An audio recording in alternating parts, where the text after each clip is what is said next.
Bon, alors c'est l'actualité. Transparence. Transparence, c'est le mot qui court dans les allées du gouvernement qui veut se refaire une virginité. Bonjour la chirurgie. Il y a le chien qui vient de monter sur Patrick Fonte. Là, c'est pas ce que je viens de dire qui a fait rire. Hein. On s'en doutait un C'est le peu. petit chien qui vient de...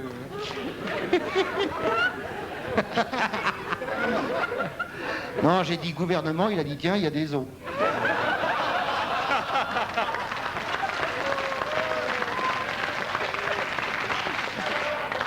Ça y est. Voilà, nous avons Il y a encore le un carte Belge suisse qui par se ici, marre, oui. Ou suisse peut-être, oui. Donc le gouvernement veut se refaire une virginité, disais-je. Bonjour la chirurgie. Pour ce faire, Édouard vient de tracer le portrait du candidat idéal en prenant modèle sur un miroir. Il a dit il y a quelques heures, moi j'ai l'obsession du rassemblement. Tu peux le dire, Laurent Gérard, mieux que moi. Moi j'ai l'obsession du rassemblement. Moi, j'ai l'obsession du rassemblement. Voilà, ça fait plus vrai. Excusez-moi, mais je ne suis pas encore revenu de cette déclaration, il faut que je digère. Je réfléchis. Est-ce qu'il ne voudrait pas signifier par là que pour être élu, il faudrait obtenir un maximum de voix? Mais l'important est d'avoir une obsession. Un poète... Pareil. L'absus est intéressant. Un poète chinois n'a-t-il pas écrit il y a 2000 ans que dans la vie, il fallait être obsédé par quelque chose? Voilà qui me rassure quand le courrier me reproche de trop évoquer la bite. Des gens me disent tout de même, on peut faire rire avec autre chose. C'est qui on? C'est qui on? J'ai horreur des phrases qui commencent par on. Ça veut loger tout le monde à la même enseigne, ça veut niveler. Les phrases qui commencent par on méritent d'être précédées de la lettre C.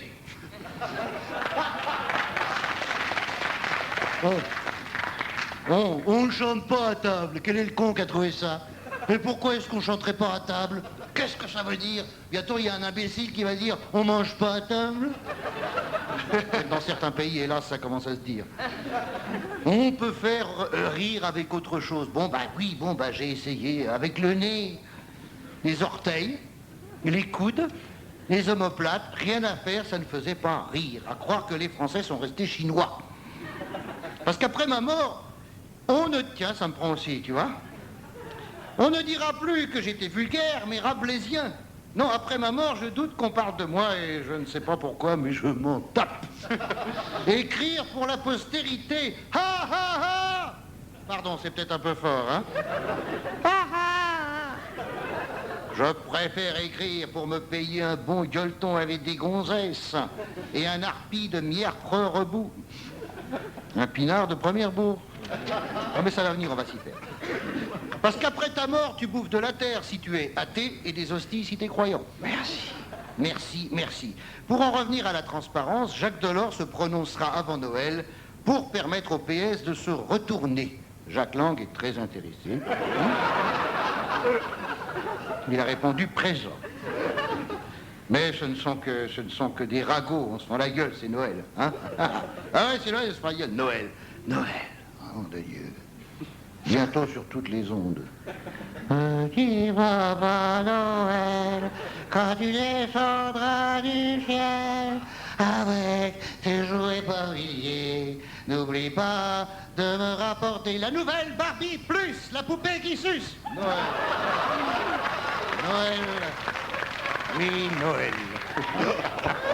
On va qu'ils vont la sortir. Oui, Noël. Il y en a une qui est assez... C'est vrai, hein?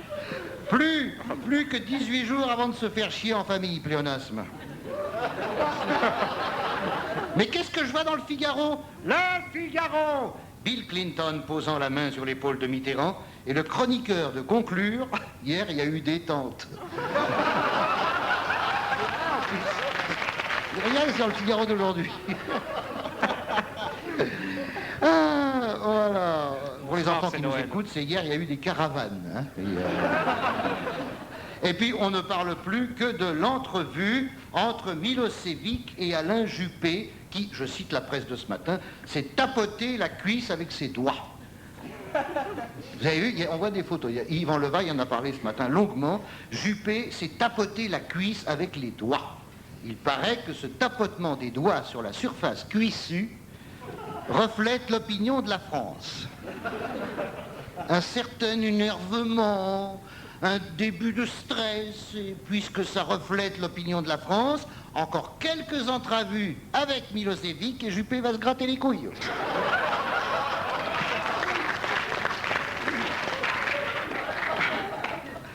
Pour les enfants qui nous écoutent, Juppé est ministre des Affaires étrangères.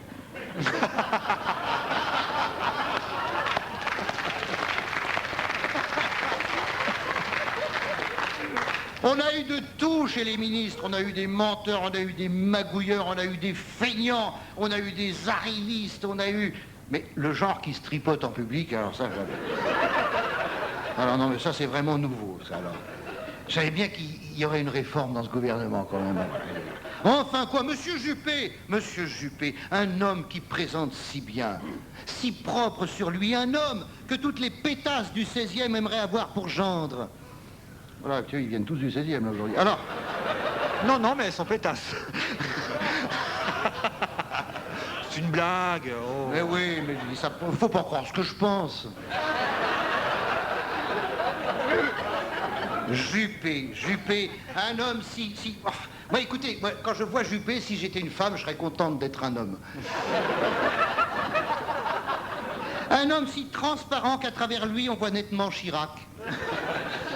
Transparence, mais il est transparent, le gouvernement. Regardez-le en face, vous ne voyez rien. Regardez bien. Hein?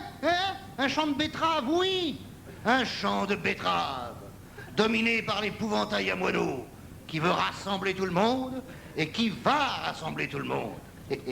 Contre lui. C'était la chronique de Patrick Frère.